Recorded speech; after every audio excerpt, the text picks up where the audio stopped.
Hi friends, welcome to Pockets Full of Soup, the storytelling show. I'm your host, Jared Petty. I'm joined today by, on my right, your left, Stephanie Lee. Stephanie Lee. That was my cue. That was your cue. And Okay. you've left right. And Stephanie, I've known you for a very long time. And now usually when I start the show, it's like Stephanie Lee of such and such. But you are Stephanie Lee of like the world. You are Stephanie Lee, citizen of many things. Yes, at one point though it was of IGN. Right, Yeah, of IGN. Of IGN. From IGN you went to... bodacious.com, which is a fitness site based in Boise, Idaho. Oh, Boise! Garden spot of the Midwest. Is it? No, I'd say that's Iowa City. Myself. Okay. But that's a whole other can of worms. People of Boise may disagree. I think we've got some Boise fans, so we'll find out. After bodybuilding, you went to... The world, everywhere. Yeah, the world everywhere. You became a world adventurer, a traveler, a modern-day Indiana Jones? Sort of like a nomad. Oh, a nomad. I'm trying to think of a modern day equivalent of like a really cool character, and I can't. Someone that traveled the universe? A Lara Croft, perhaps? Ooh. A one... Slightly less badass and slightly less provocative. Oh, I think you're definitely badass. Badass. As for provocative, so far the most provocative thing you've said all day is I like round foods. You said that when you came in right before the show started. Yes, I do like round foods, and the reason that was like top of mind is because I ate a bagel this morning, and I just got back from New York City, where I also ate bagels every day. Are New York bagels as much better as bagels everywhere else as you hear? You know, people say that, and I'm inclined to agree. Maybe it's one of those things where I only agree because people say it, but I did eat like, I want to say 50 bagels over the course of 4 days. That is a lot of bagels. In ballpark, 50 bagels. 50 bagels? I mean, I was really obsessed with them. There's something about like the airiness and the density and just the chewiness that I love, that texture. And so I can't get tired of it. Eventually, maybe. But for now, I'm pretty content with those bagels. Now, Stephanie, I have to ask, and I mean this in the kindest way possible, you are a fairly diminutive person. You are not a large human being. Where do 50 bagels go? Hopefully towards energy and weightlifting. That's one of the reasons I went to bodybuilding.com, to pursue fitness and working out and getting super swole and yoked. And you do that. You might be my most consistently fit friend, I think. Yeah, as long as I've known you, this has been a passion of yours. And whenever I read anything you put on social media, whenever I read the writing you're doing constantly up and again and again and again, this theme of sustainable fitness. That's really a part of your life. Yeah, you know, it's actually been that way even in IGN. Like I've always been like this duality of being like a total nerd with video games and movies and comics, and then also being really into fitness. Yeah. So well, I mean, I've heard arguments. I think it's the Laser Time guys argue that sports fans are just nerds of a different kind. You know, it's just a different branch of nerddom, same kind of obsessiveness, same kind of fidelity to statistics, but on something different. Are you a fitness nerd?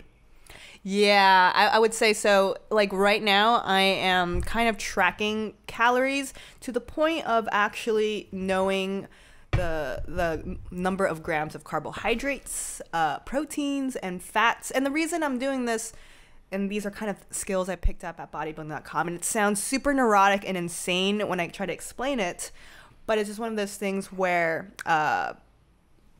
it just helps me kind of like gives me the energy to, you know, perform in the gym, and it keeps me full, but also gives me kind of like the physique I'm kind of working towards. So What's the physique you aim for? So right now I'm kind of trying to drop a couple inches around my waist, basically kind of get leaner, get toned.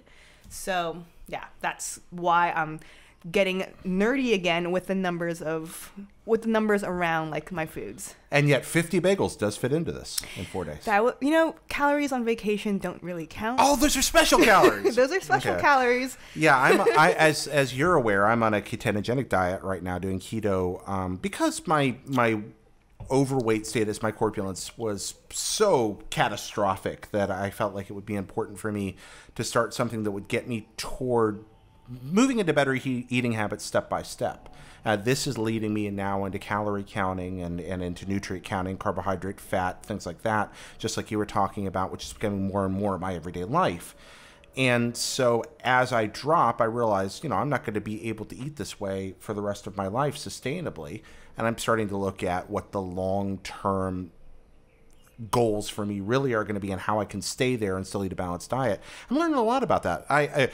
Fitness cast with pockets full of soup, just in case you were wondering. But it's important. What's more important than your body and your mind are inextricably connected? Self-care, man. But I actually love this that you went to the ketogenic diet with the mindset that you're like, I need to be able to bring myself to a place mentally where I can continue this long term, because that's so important. I think and a lot of the time with fitness, it's one of those things where a lot of people struggle with it because they think of things in the really short term aspect, like weeks, months, that sort of thing. But like with anything in life, life hopefully goes on for long years, right? So the fact that you're basically getting into this ketogenic diet so that you could have this experience and also have the rapid weight loss that comes with ketogenic diet, I don't poo-poo on that at all. I think it's important to kind of build that momentum of kind of having a win. Yeah. As long as your expectations are realistic too, right? And then that kind of segues into other more sustainable ways of eating well and taking care of yourself. I'm totally going to bug you more about this after the show because I've got a long way to go. I don't know if you know this or not. Back in November, I had a nervous breakdown, really, and ended up in mental hospitalization for a while. And that restarted a lot of the way I was looking at my health, because a lot of the habits that had led to that breakdown were bad physical, bad mental, bad emotional, that's unhealthy, unsustainable. I was neglecting self-care in just about every way possible. And one of the things they kept hammering in was you've got to build plans that are workable today, but this doesn't get fixed today. It's an everyday for the rest of your life thing. So that's where a lot of this awareness for me, I think, has come from. And it's been nice to wake up and feel better when I wake up in the morning instead of worse. That's kind of a new thing for me. What brought you into caring so much about fitness? This goes back to video games back in the year 2005 when a little-known game called World of Warcraft. A small game. A humble game. Very humble. Not too many people played it. Very niche. Around this time, I was like, this was me. I think I just started college. But I got really addicted to this game to the point where I let a lot of my schoolwork slip. And also my weight crept up quite a bit. Like I think I gained maybe 30, 40 pounds. It was your first year of college, you say? Yeah, first year or second year. I can't remember. So not uncommon at all for people to gain weight in their first year of college. I certainly did. That was really where I became, where my unhealthy eating habits really took off. So you gained 30, 40 pounds that first year. And this was exacerbated by playing WoW. How, expound. Well, I mean, if you're not familiar with vanilla WoW, when it first came out, it was like one of the most time-consuming things. It's like it's a second job in the way that if you wanted to get them fat loots, you had to invest the time and do these 40-man raids. Where like I think I haven't really played in the last 5 years, but it's 40 versus like the 10 that you require now to raid a dungeon and get them loots. But like 40 was like this massive coordinated effort. And you just have to be there, and like the loot system was really crappy. You have like these point systems. So basically, it's like what you put in is what you get, right? Like the more hours you put into it, the better you can really pimp out your character. Those were those Leroy Jenkins days, the halcyon days. That is exactly what it is. And as you know, it is, at the time, pimping out my character was a lot more important than my real life. Okay. So that's just kind of the mentality I got into, and I just let my own, basically my life spiral out of control. Like I was just eating dinosaur nuggets at the dinosaur nuggets and chicken bakes. Oh, and I do love dinosaur nuggets. They're so good. So good. And so terrible for you. But hey, they're convenient. They're finger foods while you're raiding. They're food that's shaped like Dinosaurs! I always bite off the head first. Yeah, me too! Do you eat the legs off then afterward, or in the tails? Or do you Like kind of nibble around it? Yeah, like nibble around? Sometimes, but then like when I'm really in the middle, like doing something, I'm just like, You become the dinosaur. I become the dinosaur. But basically all of that compounded to just gaining a ton of weight, neglecting my health because I wasn't sleeping enough too. Oh, so okay. like there came a point where I woke up one day and also before that, it's like I was actually turning away friends to like people would come over to my house and they actually like they'd like barge in and like just invite themselves in. I'm like, all right, cool, you can hang out in the living room, but I've got a raid right now, so just entertain yourself. Those were the days. So what was the catharsis that moved you away from that? What made you say, wow, as much as I'm enjoying this game, the way I'm playing it is not the way I want to live my life? Yeah, I mean, I just realized that I just woke up one day and just realized, like, what am I doing with my life? Like, I've basically, it was, at this point, I had taken a quarter off of school. The school I went to was on a quarter system. Okay. I'd taken a quarter off of school. I was at the heaviest weight I've ever been, and so the clothes didn't fit, my confidence levels were low, and just all of that came crashing down, and I'm just like, this is not the life I want to live. So what did you do? And so basically I just did what most people would start out doing with, wanting to lose weight, is just eat cereal for a week or two. Basically, that's kind of like how I got started. Just ate, I want to say special case cereal, and then just went to the gym to work out for like 45 minutes. Corn products and the gymnasium. That was your first step. Yes, and cutting out dinosaur nuggets, sadly, and the soda. I can't, I want to talk, I really would love to talk more about kind of like specifically how I motivated myself, but I can't really recall, unfortunately. That's okay. Was there like anybody with 2005. you, or was it mostly yourself? No, it was just me. Wow. But eventually, it's one of those things where, and I think this happens with anything in life, when after some time, maybe a couple weeks, you start seeing some progress, and that's like a positive reinforcement loop that just motivates you to keep doing more. Yeah, there's a humorist, Dave Barry, who says that he believes that fancy restaurants, should have a bottom rack on the dessert cart. You go to a fancy restaurant, they always push that cart around with all the desserts on it. There should be a rack of pants at the bottom for people who are dieting. A rack of pants. Yes, so that while everyone else is eating their desserts, the dieting people can try on pants and feel better about themselves throughout the meal. It's a silly joke, but that moment where something fits that didn't before, if you've never experienced that, it's really cool. It feels real good. Yeah, it's like a dopamine hit right there. It is. It is. That's exactly it. It's like, I accomplished something. I did this. Yep. There's hope. Again, it's so rare in life in this age of endless. I mean, you and I both work in the world of social and content creation, and sometimes it seems like there's no end. It's like house cleaning.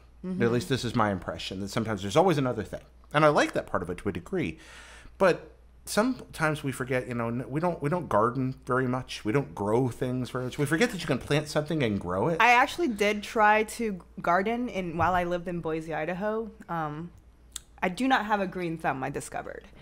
I killed everything. Killed everything? Boise's climate was great for tomatoes, so that was really hard to kill. But granted, since this was a community garden, like my friends basically helped me do all of the planting, and I just kind of like went there and watered it. Okay, well, you know what? But at the end, you had a big juicy tomato. I had a shit ton. Are we allowed to cuss? Yes, absolutely. Okay, I had a shit ton of tomatoes and green tomatoes, so much that I just, like, by the end of tomato season, because you have to harvest them all and make room for new crops or whatever, I had 2 giant grocery bags just full of like these tiny green tomatoes, and I didn't even know what to do with them. But yeah, I had that experience. That was interesting. Okay, so I think I've told this story on the show before, but it was a long time ago. The thing about living in small cities or small towns where there's a lot of agriculture, and I used to live in an area like that, is that everybody grows the same thing at the same time.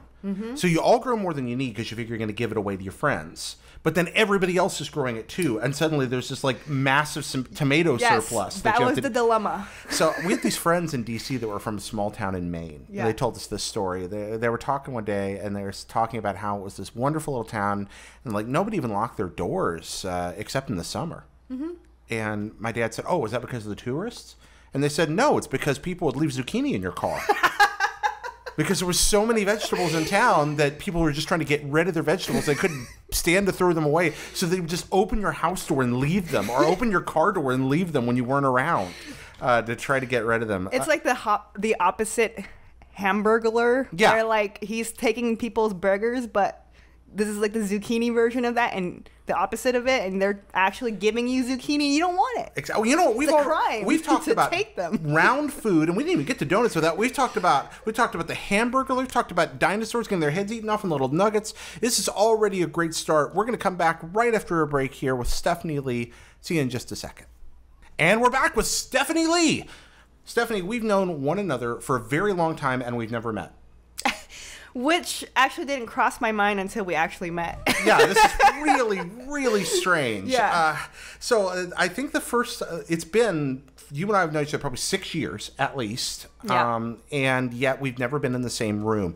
And I'm really excited about this opportunity. It's odd. The very first time we finally sit down, it's on a podcast. It's at a podcast. It's 6 years later, and it's in LA right before the biggest gaming convention of the year. That's right. Right now, we are in my top secret lair, my hidden war room, where thousands of pockets full of soup and hot blip and a jump staff are at work creating all the articles you want for E3. That's not happening. Although there are these fun little Jared Directs I'm putting up most nights, which are just me in a corner talking into a camera. It's not all that exciting.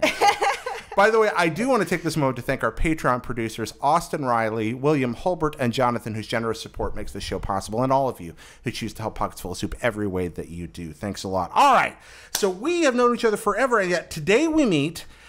How did we meet?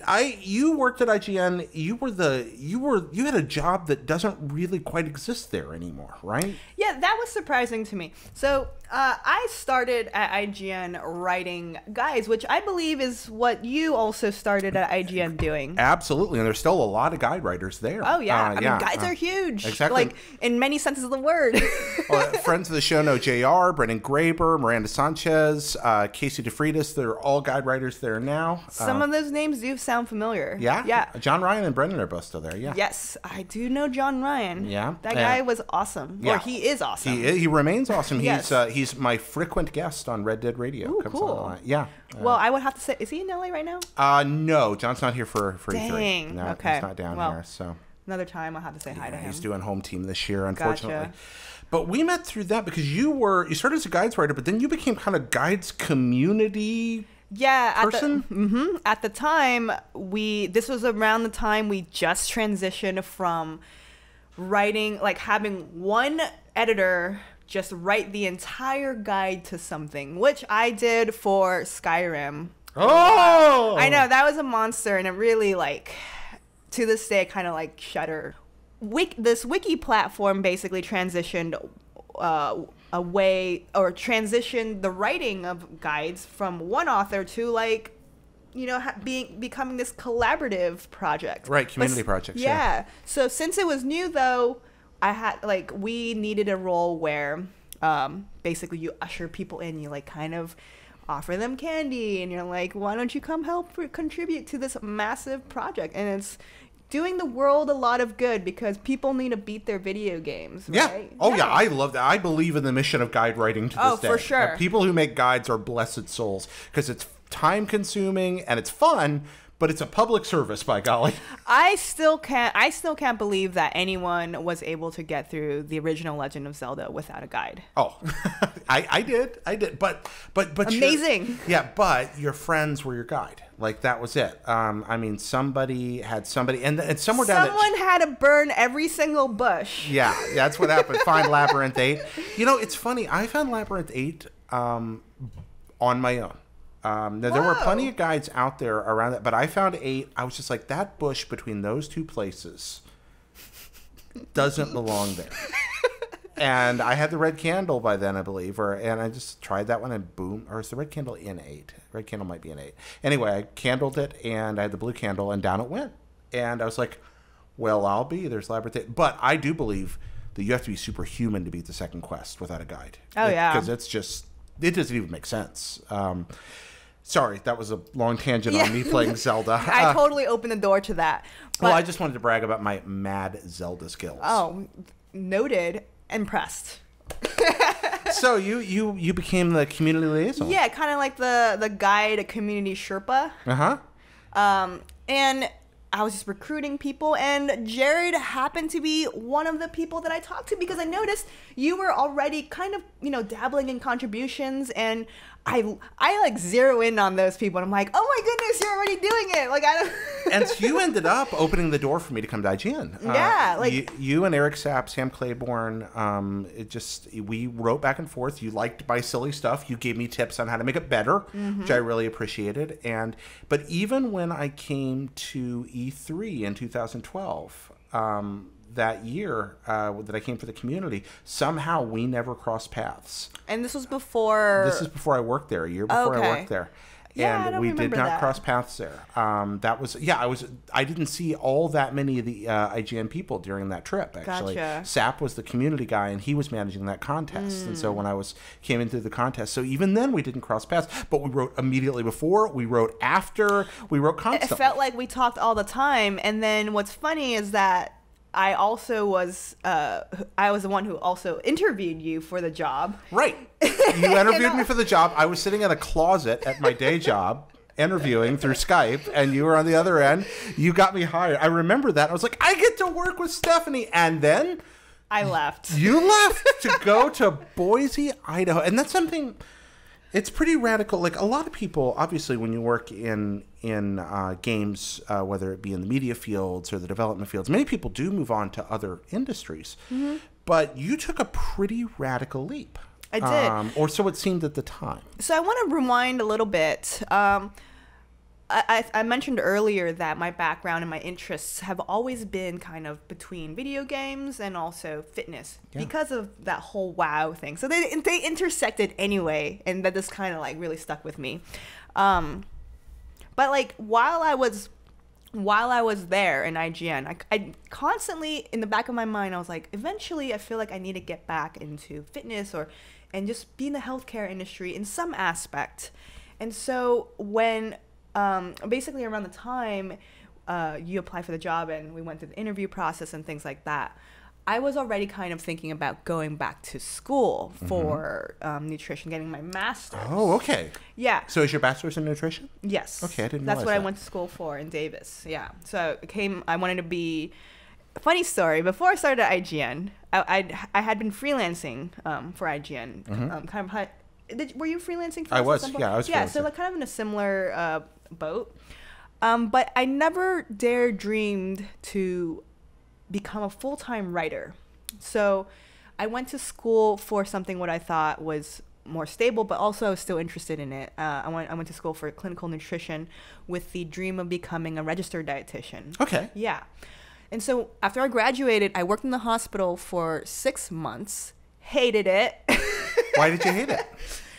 There was just so much bureaucratic bullshit. In a hospital? In a hospital. Surely not. And like what I learned, that healthcare team that helps patients, it's a shit show. And the registered dietitians there, they don't get very much respect. So I saw this firsthand because I worked as an assistant. I didn't have a license at the time. Yeah. Because you have to go through like a year's worth of internships, and then you got to take the exam and yada, yada, yada. And after all of that schooling and, their credentials and stuff like that, they don't get respect. They don't get paid very much.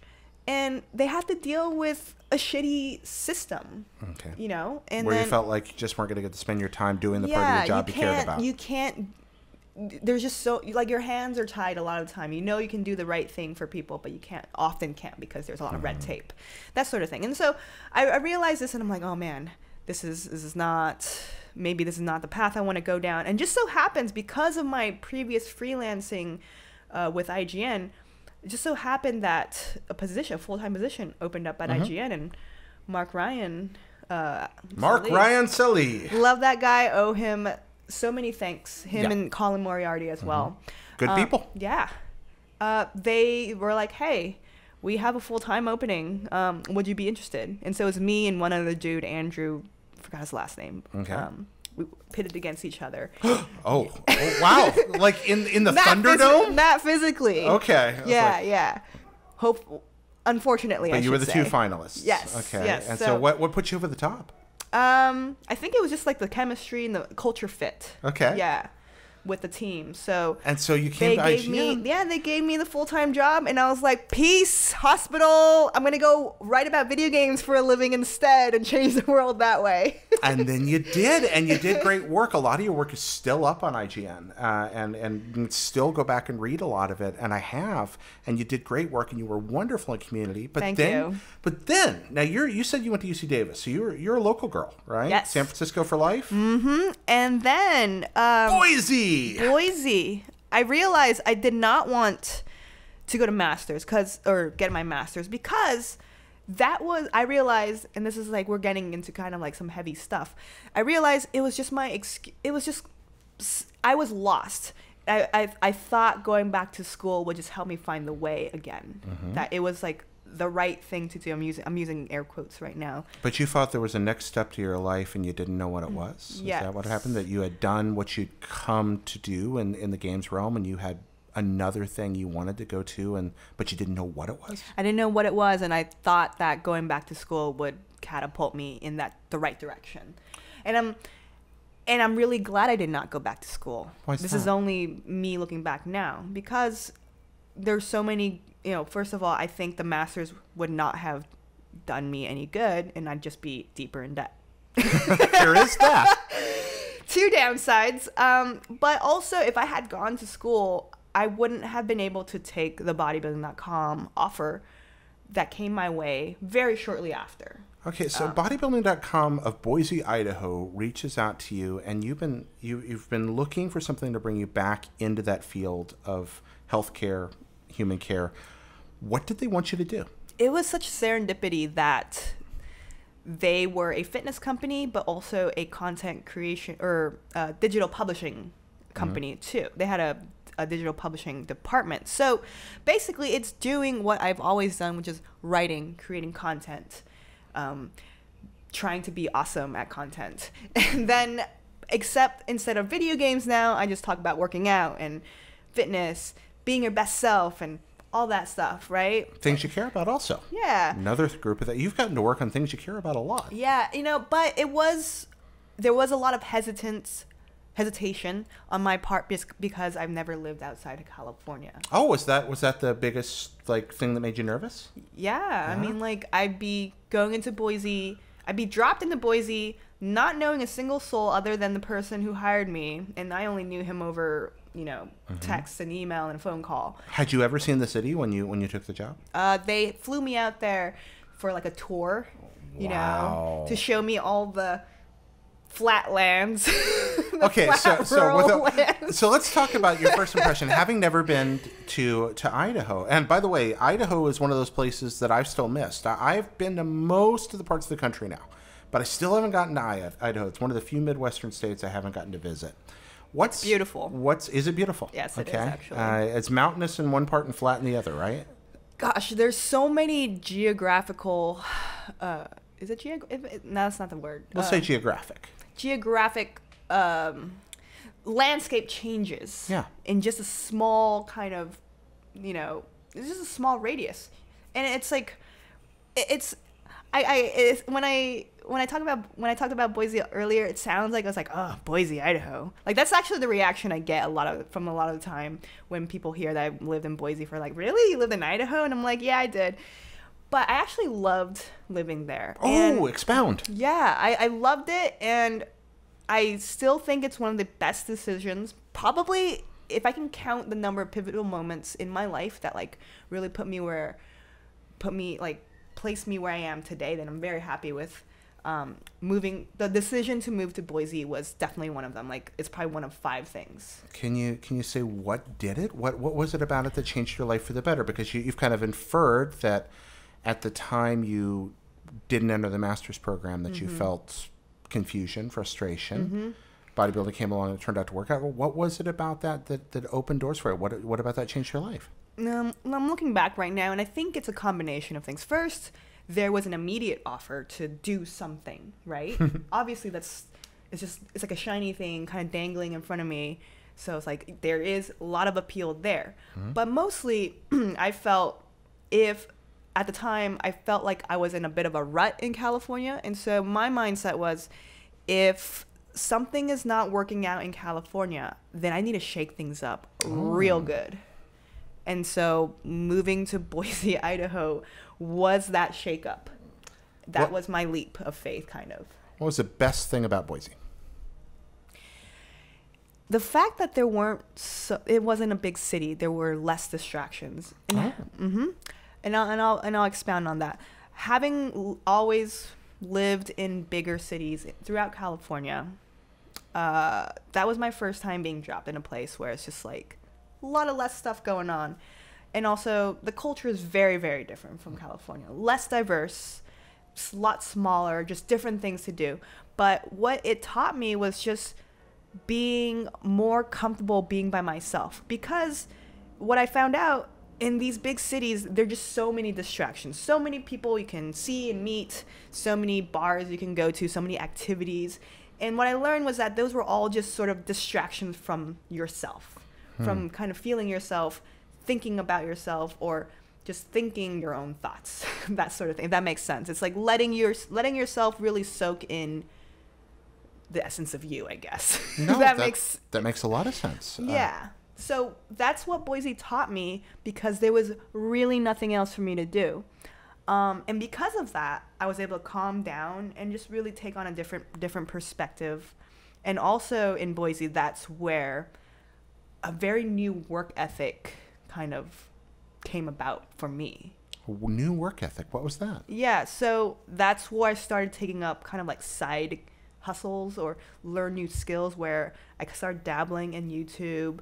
And that actually gave me a lot of, that was actually very fulfilling for me, because it was a different kind of creative muscle to flex. I've always written. So, telling stories through video was so fascinating and so interesting that this just kind of opened my mind to, so this is what it's like to actually have a lot of fun, even though I'm putting in so many hours, putting in a lot of work for no real tangible reward. Like, I wasn't getting thousands of dollars on these videos. It's just putting in the work and then just feeling really proud of those accomplishments. And that's what I mean by kind of this new work ethic. Because it wasn't something that I did before. I just would just do the bare minimum and just get by. And now you were making something for the sake of making it. Yes. Crafting it. Yes. That's really cool. Does that make sense? It makes a lot of sense. It sounds kind of familiar. We're going to step away because we got to take a short break. When we come back, we're going to learn more about the story of Stephanie Lee, world traveler. Be right back. And we're back. So, from San Francisco for life to Boise, Idaho for bodybuilding, talking about health and fitness and things you cared about. And you mentioned earlier being a content creator and being kind of proud of that. What's it like making things for a living? Because it's what you do, right? It is what I do. I do make things. I write words, kind of bang my fingers against a keyboard. And just somehow something like... the word escapes my readable comes out. So yes, I've been doing that for a long time, and I still continue to do that to this day. Yeah. And it feels great. Like, it's weird sometimes. I see other artists, like yourself, or do I count as an artist? I think so, like a creative. You're kind. And I feel like do I consider myself a creative? Am I a creative? I don't know. Yes, absolutely you are. No, writing is art, and what you do is absolutely art. I appreciate that. Sometimes, I don't know, like, it's one of those things where, like, when you look at yourself, you're like, oh, I'm a fraud. Oh, sure. I kind of have those thoughts. I feel like that pretty much every day. Yeah. Yeah, imposter syndrome is, I think, that comes with creating for a lot of folks, except the blessed arrogant among us. I really wish I could be more arrogant than I am. It would make my job far easier. You know? Well, I believe even the most arrogant among us have those little moments of like, I don't know what I'm doing. I think that's humanity, right? I mean, self-doubt's a survival instinct to a point. And to a degree, I do think that having imposter syndrome is a great thing because it then motivates us, intrinsically to be better and just keep putting out, like just basically trying to outdo ourselves. And that's what I feel like I do constantly. It's like I just want to keep getting better and better at my craft. There have been some points where I have gotten arrogant and thought like, oh, I don't need to learn how to write anymore. And by the way, I've never even had any formal writing background. It's just all been over the years writing for fun. And somehow people are like, let me give you money for it. And I'm like, yeah, cool. Well, you write, you grow, you learn, and you're willing to be edited. I mean, these places you're writing for are curated, and that's a lot of it. That's how you become a better writer, is other good writers teach you things. And being open to that. People ask me a lot about getting work in writing. A lot of it is just being willing to let people change what you write. For sure. And trust them. I mean, for the better part, like I've been writing technically for 18 years now. And for perhaps maybe 13 of those years, it's all been technical writing, like the strategy guide writing, which is very much more straightforward, not as much creative, flowery stuff, you know?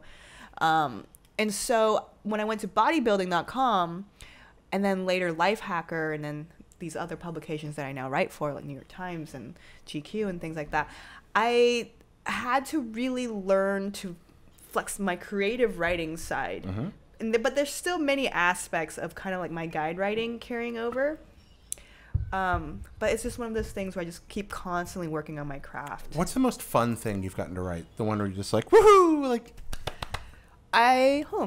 well, recently I wrote a piece on kind of like my background, and we can get into this, of the last 2 years where there's this subset of people called digital nomads. Are you familiar with that term? I am, largely because of you and your writing about it. So digital nomads is this, I actually really loathe using it. It's such a buzzword, but it describes a group of people who they don't need a set location to do the work that they do. So they can go vagabond around the world and still make money because their work is online. So that was what I did right after bodybuilding.com. And so going back to that story, if you're interested in hearing it, Jared. I am very interested in hearing it. I will tell you. So part of that work ethic I told you about, where it kind of led, and all the YouTube videos that I made for fun, kind of led, or kind of actually was born out of this desire to escape Boise, Idaho eventually. Because after a year of being there, I didn't have family there. I didn't have my longtime friends there. I had work friends, but it's different, you know, when you don't have that kind of close knit of people to surround yourself with. So eventually I called it self-imposed isolation, and eventually it felt lonely. So one of the things I thought about was just like, okay, maybe there's something here with the videos or other work that I'm doing on the side that can eventually take me out of Idaho. And so kind of like hatched this plan, and this plan was hoping that bodybuilding.com would let me do remote work. Oh, okay. Yeah. So that you could, and where did you want to go first? Did you know? I wanted to go to Japan. Ooh. That was like entirely my plan. Fans of Pockets Full of Soup know that Jared is now very interested. Please continue. I don't know if you know this, Stephanie, but I talk about Japan a little bit. You told me about Japan and how Pocket Full of Soups came about. That was... Yeah. We'll definitely talk about that. I ramble about Japan a lot. Anyway, please continue. I love Japan. You wanted to go to Japan. I wanted to go to Japan. I wanted to live there. I wanted to have the means to live there long term. Okay. But not like necessarily as a Japanese resident or anything, right? I just wanted to be able to be there long term and not worry about like, oh no, what do I do for work and that sort of thing. So initially I had this plan to just work remotely with bodybuilding.com, and it was like a year-long plan where I just focused on getting really, really, really good at what I did. Okay. You know, and just kind of pushing the boundaries of how many days I can work from home.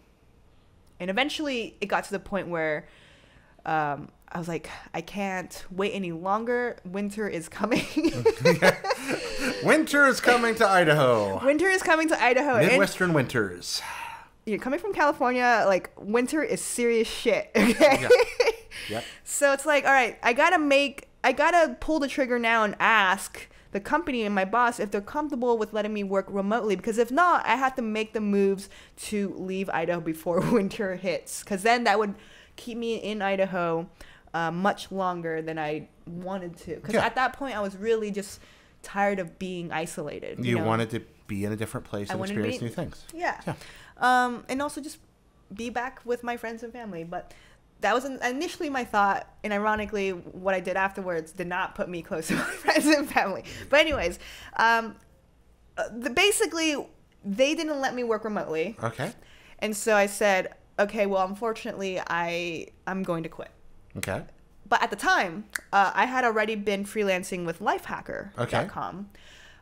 And you know, I was on such good terms with my whole team and my boss that they're like, you know, we're really sad to see you go, but we'd also love for you to be freelancing for us. Okay. So I'm a very pragmatic person, and I would never like dare to go to Japan for months at a time without knowing that I have some sort of financial security and savings and all these sorts of things, right? So knowing that I had freelance gigs lined up, I just took off to Japan. I bought a one-way ticket to Tokyo, and I stayed there for 3 months. Wow. Mm-hmm. You stayed in Tokyo the whole time? Not the whole time. I kind of, actually most of the time, but I moved around Tokyo a little bit. Okay, I wondered, what neighborhoods were you staying in? So I was in Ikejiri Ohashi. Okay, I know where that is. That's near Shibuya. Mm-hmm. And then I was also, gosh, I can't remember the names now. That's been a while. It's been a while. But I had some friends too that lived in different. Are they called wards? Wards is the English translation. Chos, I think, is probably what you mean. In Tokyo, so kind of like would stay there to like stay with friends a couple weeks here and there, like however long they're willing to let me stay with them. But eventually, I found out like, well, I could be in Asia and still make money. Yeah. And I don't have to be back anywhere. No one's waiting for me. And also, traveling around Asia, once you're in Asia, is really cheap. Mm-hmm. Yeah, once you've got that first hop, the rest of it's not very expensive at all. And also I have family in Hong Kong, so right after Tokyo, I went to Hong Kong and stayed there for 3 months. And the plane ticket to Hong Kong from Tokyo was like $100. And so now you've gone from Japan to Hong Kong, and you're writing for Lifehacker, and you're writing for bodybuilding. Are you picking up other freelance work at this point? At the time, no, because Lifehacker, they kept me really busy, actually. Yeah, I was writing like 6-7 articles for them per week. Wow. Yeah. Okay. Yes, they were keeping you busy. Yeah. So that was good. And then from there, that's kind of how the nomad thing sort of happened. So it's essentially it happened by accident. And so going back to the idea of digital nomad, I kind of happened upon it accidentally. Like I created throughout my writing experience and throughout all the years of my professional career, it's just basically I built this skill set to allow me to work online. And I built the relationships to allow me to find work, wherever. Wow. And those segued into other clients and other publications and that sort of thing. And I just continued to bounce around Asia for like close to a year. So Japan to Hong Kong to where? Hong Kong to Singapore for a week, though. That was just kind of like a family trip. That's okay. Let's just hit all the places you went. Then Singapore, then Taiwan, then South Korea, and then back to Japan for another month. Wow. And that was just Asia. So I came back after that and stayed in... at that time, I didn't have a lease anymore. I just basically, after my lease let up in Boise. I just kind of put all my stuff in my parents' house. So my parents' house was kind of like my thoroughfare between my trips. So where were you living all this time? Like, were you just Airbnb-ing? Were you Airbnb-ing? Okay. Yeah, because because I didn't have a lease, I basically saw it as paying monthly rent. Right. Yeah, so I just would rent Airbnbs for months at a time. Wow. Or weeks at a time, depending on where I am or that sort of thing. So you lived all over Asia. Then where else? Then I came back to LA for a little bit because that's where my parents are. And then from there, I took off to Paris and London and Barcelona and then Hawaii. And this kind of like basically rounded out my 2016. Wow. Yeah. So you were just... Now, the last time when I spoke to you about coming on here for the first time, I assumed that you were still a digital nomad and a world traveler. And it's not... I mean, is that life as bodacious as it sounds? So technically, I am still nomadic. I'm not tied to... Nothing really ties me to anything, to any set location. But... when people hear about kind of my flexibility, I hesitate to say freedom because I think true freedom is much more elusive than people think. Because I still have to, I still got to work. I still got to find... Wi-Fi is probably my tether. I have to find that shit all the time. And that's like my number one priority. If Maslow's hierarchy... It's at the very bottom. Okay. Wi-Fi is absolutely necessary. That's what you have to stay alive. Yes. You must be able to send the text. Send the text. Send the text, and then we'll talk about breathing and sleeping and food and all that stuff. What was I talking about? That's all right. You were talking about travel and about whether it's as bodacious as it sounds. Right. So when people hear about that flexibility, I do understand the awe that it inspires. It sounds awesome. But like... it's one of those things where it's grass is greener on the other side. And I totally recognize my privilege of being able to do this because not everyone can. And I tell this to everybody because I constantly get asked like, oh, how do I do this? Like, well, like I said, I kind of happened upon it. Yeah. But also I had no debt. I paid it all off. Yep. I have avenues for steady income. Yep. And I don't have any family obligations. So Right. it's much easier for me to just take off and do this.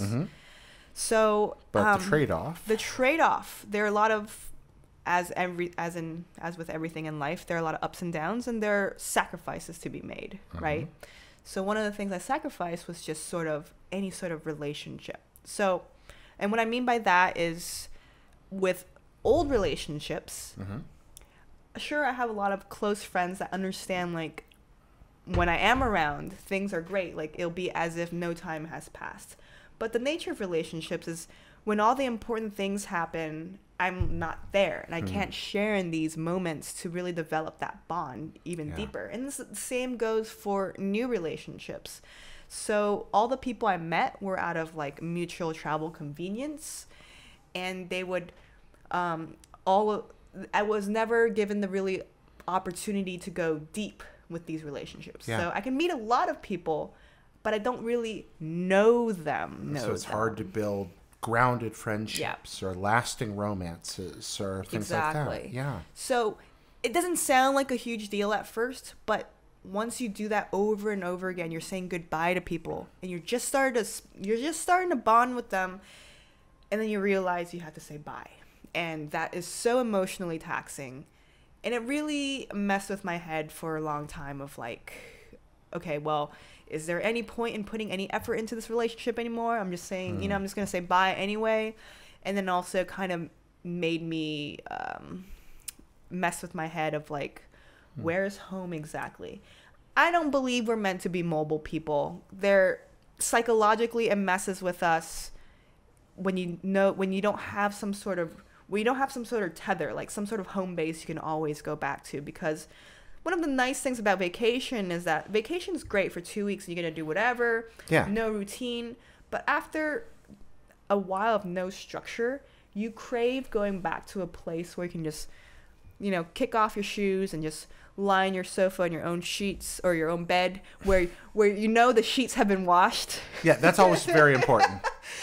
Oh, Is that sort of a thing, you know? Yes. Well, again, I've never been a world traveler. When I lived internationally, I was in the same spot for, close to 3 years. Mm-hmm. So my experience was extremely different from yours. And I do envy a lot of the adventures you've had, but I also, that does resonate with me, the idea. I mean, my wife and I have moved around a lot. I moved around a lot when I was a kid. My whole life has been, I've never been in the same place for too long. I've lived in California longer than I've ever lived anywhere since I was an adult. 5 years, and you that was said, right? 5 years, yeah. And even there, it's been like a couple of places. But I have been weirdly domestically nomadic, actually, and it has affected my life deeply. And I don't have a place that feels like home anymore that I can go to. So yes, some of this is familiar, and I've had great experiences and adventures. I love them. I treasure them. But I do, the older I get, sit and go, wow, where do I belong? And I guess everybody does that as they get older, but I think I might do it a little more. And for you, I imagine it at this stage in your life right now, yet here you are in L.A. Are you setting down roots? I feel like I am, but also there's that feeling of having one foot out the door, which is kind of unfortunate because maybe it doesn't really give me a full chance to embrace LA as, a potential, home. Yeah. So there's kind of those things. But also, I think when people really marvel at my life, they think it's full of adventure, and that in some ways maybe an escape from their own life. But what I've found is that whatever problems and baggage you have, and it's gonna be the same wherever you go. Like, yeah, you can't get away from it. You can't get away. You're just gonna be you, but somewhere else in country XYZ. I agree. I think Angie and I have done something like that. I mean, if I add it up, we've probably moved 11 or 12 times just since we've been married. And we've been married less than 20 years. So you average that out, it's pretty quick. We've been traveling around a lot. And I do think some of it was for opportunities and just trying to make it work and for adventure. But some of it, you do kind of get this feeling that you're going to leave things behind. And that's not how I agree. So what's next, Stephanie? What are you going to take from what you've learned about this? How's it changing your life now? So I mentioned earlier that I consider myself still nomadic. I just kind of put pause on it. I'm not traveling as much. Like last year, I only traveled a bit more strategically. And when I say strategically, it's to see people, whether in a business context or, visiting family, that sort of thing. So right now I'm in LA working remotely for a company. It's their smaller website aimed at entrepreneurs called Growth Lab. Okay. And the sister site is called I Will Teach You to Be Rich. Sounds sketchy, but it's a legitimate personal finance, personal psychology website. Can you teach me to be rich? I will try to, Jared. I would like to be rich. I don't have any money. Can we change that? For sure. All right, good plan. Excellent. Friends, we got to step away for a second for the break. When we come back, it's going to be time for that hard left turn to single serving. Big right back. Stephanie Lee, welcome back. Single serving time. All right, we ready for that hard left turn to all those questions? You ready to go? I am ready. I've been ready. As always. First question. What is best sandwich? Ooh, peanut butter and jelly. Ooh, straight off right there. Quick answer from the hip. Yeah, because there's just something about peanut butter and jelly, and when I make it, I usually have more peanut butter and jelly ratio. I have more peanut butter than jelly. Okay. And I know I know it's a very American thing, because I've asked like people outside of America, and they're just like, "Oh, that sounds gross." Whatever, Australians, keep your Vegemite. Yeah, which I've tried too, and that's actually okay.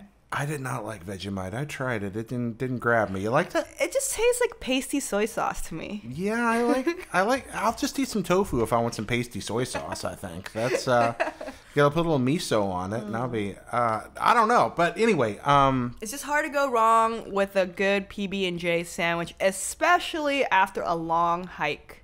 Yeah, okay. I do love that. What's the best jelly for a PB&J? Ooh, that's a good question. I really like this blueberry jam from Trader Joe's. I've been hooked on that lately. Oh, you said jam. I'm a jam man. Jam is my jam. I don't actually know the difference really between like jam, jelly, preserves. Yeah, there's it's like all the same to me. Okay, so my understanding, and again, I someone out there I'm sure will correct us. Jam is thicker, jam is chunkier. Jelly is actually more the kind of thinner, like not big chunks of fruit, whereupon jam is kind of pressed and mashed actual fruit in there. Okay. I could be wrong about that. And preserves, who knows? I don't know. They're good. I like them. They're all good. Where do you fall on cobbler? What? You ever had a cobbler? Like yeah. Where do you fall on cobbler?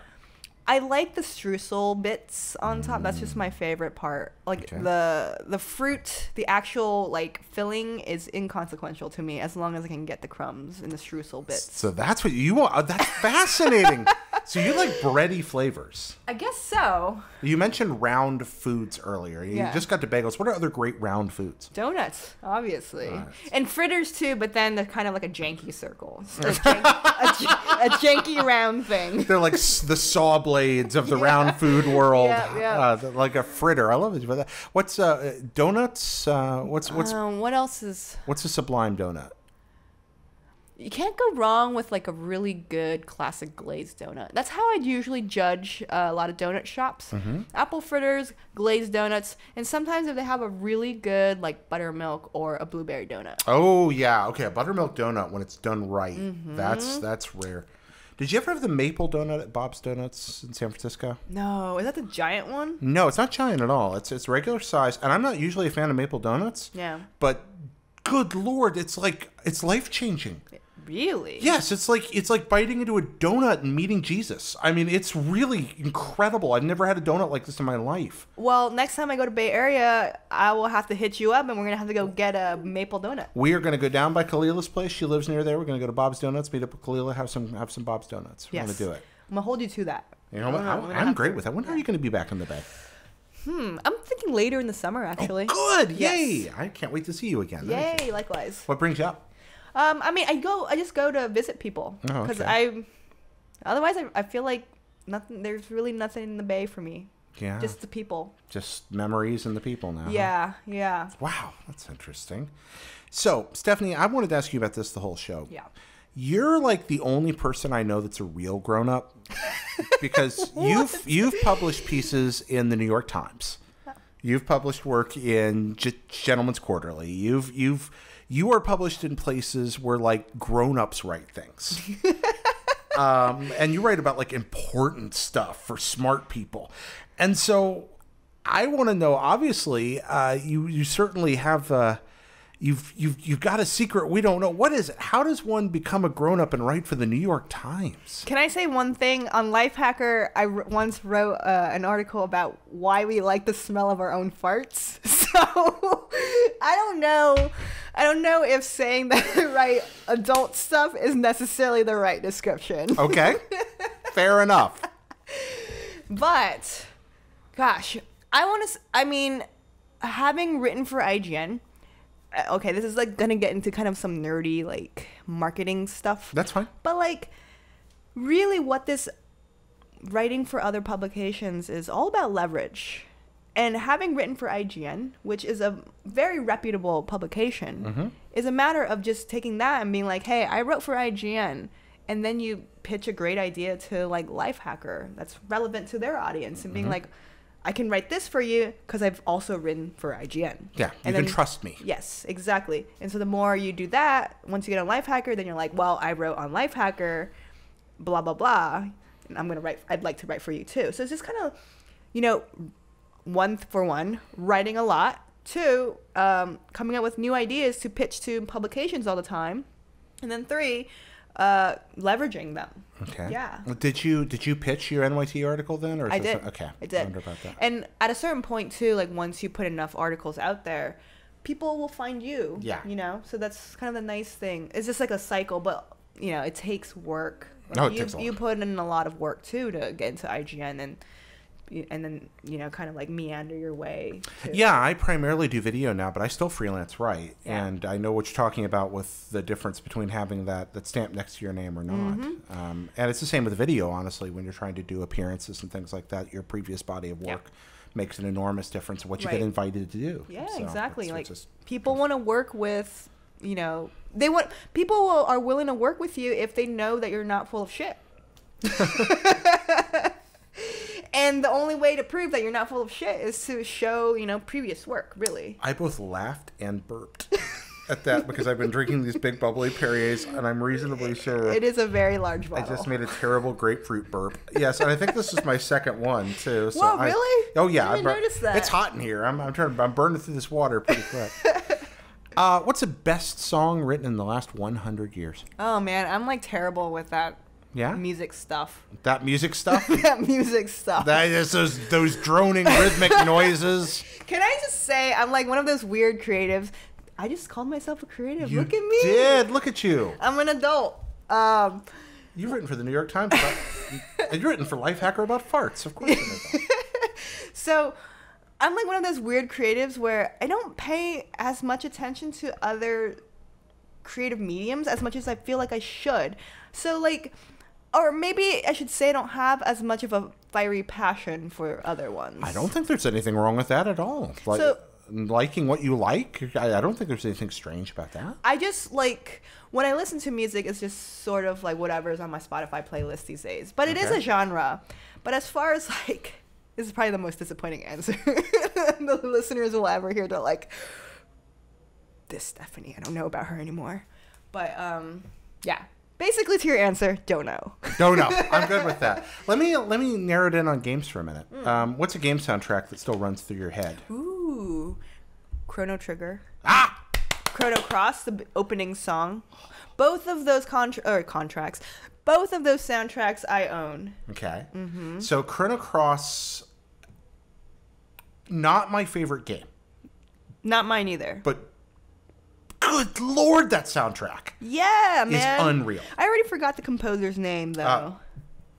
Oh, no, I'm burping again. This is so embarrassing. Listeners, I'm burping, and I can't stop. All right. This is great radio. Yeah. Right here. This is what everybody wanted. This More is burps. Entertainment. Dream of the Shore Near Another World is the one that always comes to my mind for that one. That's the one that's like that. Is it the with the Spanish one? guitar kicks in. Oh. The overworld theme from thing. Otherworld. Yeah. It's just, when you're in Otherworld. There's so much good music in that game. Chrono Cross and her. Okay, you said the right words to make me happy there. Definitely. I remember like when the game first came out, I just let the opening run like over and over again because I love the song so much. And this was before I bought the soundtrack. Oh wow. Yeah. That's what happened to me when the first time I played Guardian Legend. I started up that first corridor and I actually crashed my ship because I was just listening to the music because I'd never heard music like that come out of a computer before. Yeah. I was just like, wow, that's unreal. Wood flutes on the NES? What is this? I remember Nier, the first Nier. The Nier Automata is not related to that first Nier, right? Well, they're related. Are yeah, they? Okay. Yeah. I'm so out of the loop with games, by the way, everybody. But that first Nier on, I think it was a PS3, that had a great soundtrack, too, I remember. Yeah, Megan Sullivan is always advocating for that. I used to work with Megan, but she loved Nier, and it did have really good music. Megan. We always have a lot of food related questions because I'm we like down food with around that. here. I love food. Food is life. What if food is life? When you're cooking for yourself, what's your favorite thing to make? If it's just you at home, you're not cooking for anybody else, but you want something that's just like, oh, I'm making this to make me happy. What do you make? Yeah, you know what? I don't actually like spending a lot of time cooking, so I usually just throw really quick things together. But my usual go-to is just making a really good, like, omelet. Ooh! Yeah. Excellent. Yeah, I love omelets. And I also love just quesadillas. Oh! They're super simple. Do you make your own quesadillas at home a lot, then? Yes. Yeah? I mean, I just get tortillas and cheese and just put it on a pan and fold it like a hot dog or like a quesadilla. So you're a big fan of hand-folded foods. I am. Or pan-folded foods. Omelets, quesadillas, Maybe it's like kind of is traced back to my WoW days where I just want something fast. Stephanie, I think the real truth here is that both of those are round foods until you fold them. Oh, you're We're back right. to that again. See? It's round I do foods love again. my round foods. You do love your foods. round foods. They're just folded round foods. I did not know. I did not put the two and two together. Man, we're going to need to get a pizza for you. We're just going to be all the way I do there. love pizza, there we too. Go. I mean, round foods, that's the answer. Whoa. Wow, mind blown. Now I just need to cut my PB&J sandwiches Round. Just circle them off. And then... As you can see, I love just like kind of the really basic foods. Yeah. But when I go out to eat, I definitely like to explore different ones. So you like to explore, you just don't want to cook. Just don't want to cook. Yeah, actually, I used to really enjoy cooking. As I've gotten older, I do less of it, or at least less complex cooking. And I find myself in the same spot where no, I'll just pay to have you make this for me. It'll be better than what I make it. It's also just hard to cook for one person. It is. Yeah. And Angie and I right now are on different diets, so we each are kind of preparing for ourselves anyway. Yeah. So she's not eating like. She's not doing keto right now. Yeah. What? So I know you have like a whole bag of pork rinds in the kitchen right now. What else are you eating out of curiosity? Okay, I'm just asking you now. Don't worry, I'm not living on pork rinds. That won't keep me alive. I was gonna ask if you. No, were, there's not a lot of nutritional value to the butter. pork rinds. Those are just to keep me afloat. They're so delicious. They are, and I got those from an awesome Latin grocery next to the place to my Airbnb here, and they're really good. But most of what I'm eating throughout the day, I eat a lot of grilled or seared meat with greens. That's a big staple. A lot of olive oil, a lot of greens, some mushrooms, a little bit of tomato to get a little sweetness in there because that is allowed, and I be careful around that. Some butter, a lot of turkey, a lot of beef, a lot of pork, some bacon, although I try to avoid the carb end of bacon as much as I can. A lot of chicken, some seafood. Avocado, all the staples. It sounds really good. It's a good way to eat. I'm getting hungry listening to you. And can I just say, this may be a very unpopular opinion, but bacon is freaking overrated. Overrated? Overrated. All right. Okay. Expound. I mean, first of all, you can't get full off of bacon. Like, if you do, you'd have to eat a lot of it. You have to eat about 2 pounds of bacon. You have to eat, and that's, that's not okay. Super salty. It is one thing. It is a lot of salt. It is so much salt. And like, I just don't feel like it enhances food. Like, oh, wow. You know what? You share this unpopular and wrong opinion. Please continue. And it's just one of those things where it's like, it's like a fad type food. Okay, there is a faddishness to bacon. Bacon is hot right now. It's also kind of a cultish food. But I'm an OG bacon guy.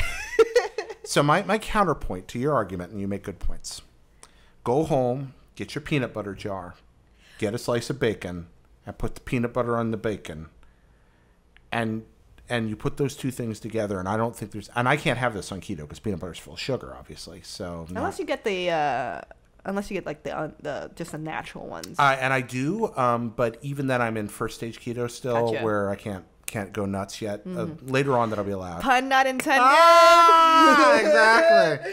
But yeah, I do think you put peanut butter and bacon together, it's about the best thing in the world. But I think it's just one of those things with peanut butter. You put anything with peanut butter, like any salty kind of crispy thing with peanut butter is great. I've even the other day I made a peanut butter and potato chip sandwich. Oh, that sounds amazing. Yeah. Was it good? It was amazing. There's this. You hit the nail on the head. I used to live in this little town in Florida on the coast, and they had a factory that made fresh chocolate-covered potato chips.